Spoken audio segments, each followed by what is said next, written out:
এক ছোট্ট গ্রামের টিনের বাড়িতে থাকতো এক গোলগাল বিড়াল, তার নাম ফেলি।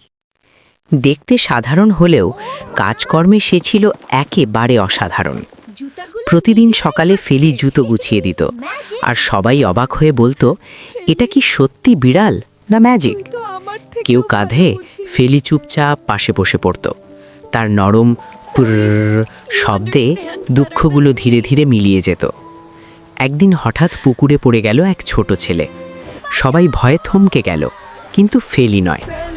সে লাফ দিল পানিতে, আর সাহসের সাথে ছেলেটাকে বাঁচিয়ে আনলো। সেদিন সবাই বুঝল, ফেলি শুধু একটি বিড়াল নয়, সে এক বন্ধু, এক হিরো, এক ভালোবাসা। কারণ একটি ছোট্ট বিড়ালও হতে পারে বড় গল্পের নায়ক।